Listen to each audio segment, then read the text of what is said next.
53 महिने 4 वर्षांहून अधिक काळ सोलापूर स्थानिक स्वराज्य संस्था मतदारसंघाची विधान परिषद निवडणूक रखडली होती। आता मात्र रणसंग्राम सुरू होतोय आणि या रणसंग्रामात फक्त विरोधकच नाही तर भाजपच्या घरातच लागलीये रस्सीखेच।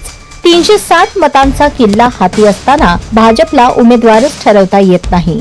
हे सांगतंय सोलापूरचं राजकारण किती तापलंय ते। पाहूया संपूर्ण समीकरण ब्रेड न्यूजवर।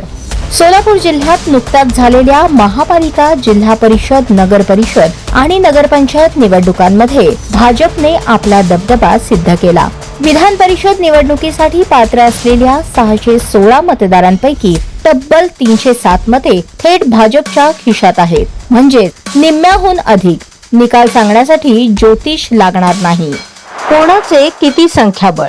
महापालिका भाजप 95, MIM 9, शिवसेना 4, काँग्रेस 2, राष्ट्रवादी काँग्रेस 1, एकूण 111। जिल्हा परिषद सदस्य, पंचायत समिती सभापती भाजप 48, शिवसेना 9, राष्ट्रवादी काँग्रेस 11, राष्ट्रवादी काँग्रेस शरदचंद्र पवार पक्ष 5, सांगोला तालुका विकास आघाडी 3, करमाळा तालुका विकास आघाडी 2, तीर्थक्षेत्र विकास आघाडी 1, एकूण 79।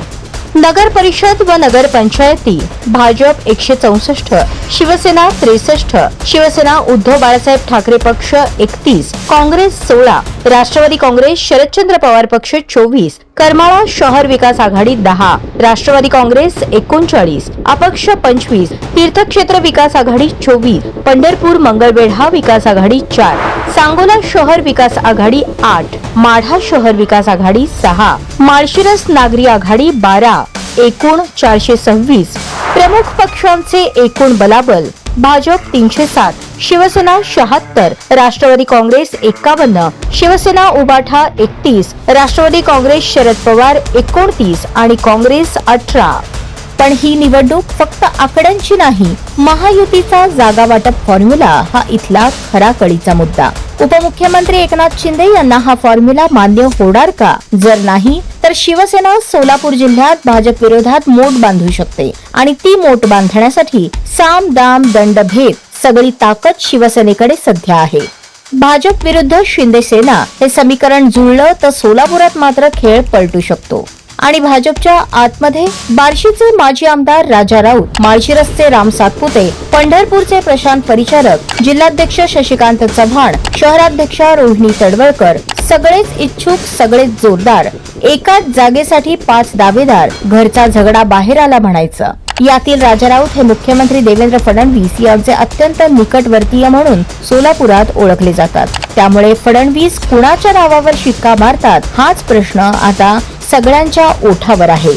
आणि आपल्याला आठवत असेल, सोलापूरची विधान परिषद निवडणूक म्हणजे धक्कातंत्राचा अड्डा।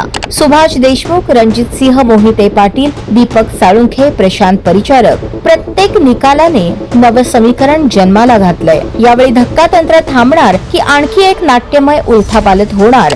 अर्ज दाखल करण्यास सोमवारपासून सुरुवात, शेवटची तारीख 1 जून, म्हणजेच वेळ कमी आहे आणि राजकारण जास्त। प्रदीर्घ अशा प्रतीक्षेनंतर विधान परिषदेची घोषणा झाली आणि त्याच्यामध्ये महायुतीकडे जागा वाटपाचा तेढ हा सोडवण्यासाठीचा प्रयत्न केला जातोय आणि त्याच्यामध्ये सोलापूरची जागा ही भाजपाकडेच जाणार हे मात्र निश्चित आहे। पण भाजपामध्ये नेमकी कोणाची शिफारस केली जाणार, कुठल्या नेतृत्वाला किंवा नेत्याला किंवा कार्यकर्त्याला ह्या विधान परिषदेची उमेदवारी देणार, पालकमंत्री फडणवीसांकडे कुणाची शिफारस करणार आणि फडणवीस कोणत्या धक्का तंत्राचा वापर करून इथली उमेदवारी जाहीर करणार, याकडे आता सर्वांचं लक्ष लागून राहिलंय। ब्रेड न्यूज करता यासिन शेखसह मी नितीन पात्र।